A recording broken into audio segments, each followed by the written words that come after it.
voice. The slovenly man at the table glanced contemptuously in her direction.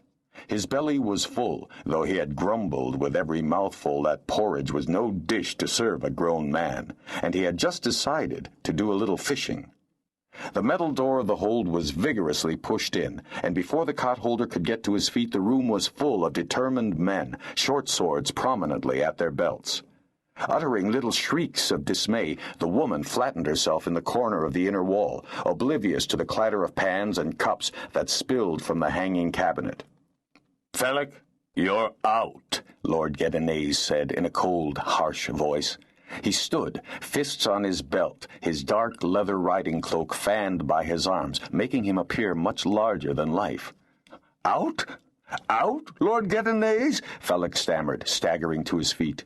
"I was just going out, Lord, to fish for our evening meal." His voice changed to a plaintive whine. "For we've naught to eat but boiled grains."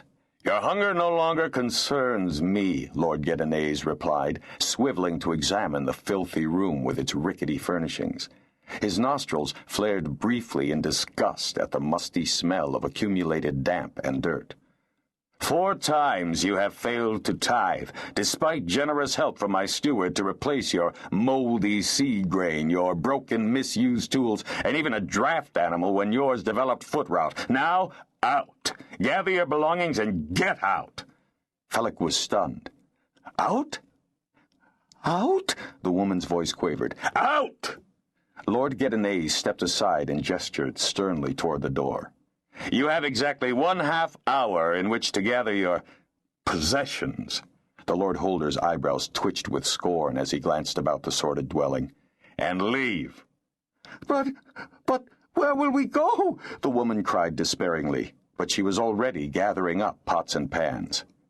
"Wherever you wish," the Lord Holder said. Turning on one heel, he strode out of the place, kicking aside a pot lid. He motioned to the steward to oversee the eviction, mounted his runner beast, and rode off.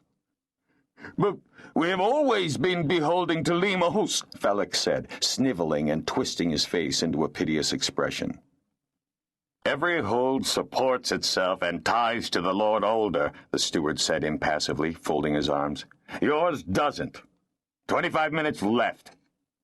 Sobbing loudly, the woman dropped her apron-load of pots and covered her ears to block out the implacable verdict. Felloc cuffed her, snarling in bitter rage. "Get the pack sack, you stupid pig! Go roll up the bed and get moving!" The eviction was accomplished on time, and Felloc and his woman were driven, staggering under their burdens, down the narrow track, away from their cot-hold. Felloc turned back once, before the bend hid his former home from sight.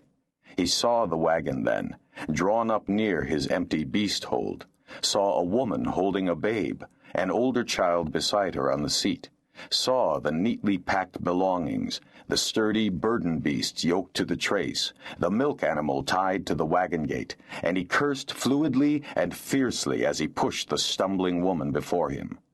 Under his breath, he vowed vengeance on Lord Gedenays and on all at Lemos Hold for his humiliation.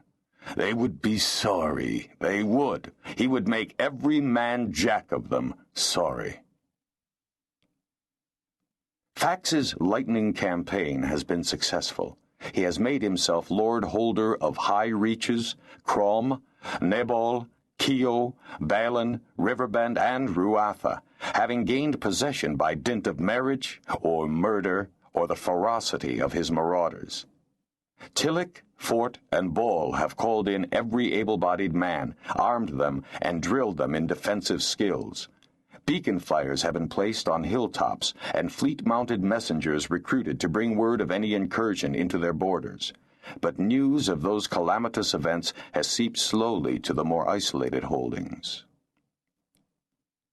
Dowell always knew when visitors were on their way up the wagon track to his mountain hold. Shod hooves echoed as noisy clatters from the next valley down. "A messenger comes, Barla," he called to his wife as he laid down the plane with which he had been smoothing a fine piece of fellis wood, destined to be part of a ladder-back chair he was making for Lord Cale at Ruatha Hold. He frowned as his ears told him that more than one rider was on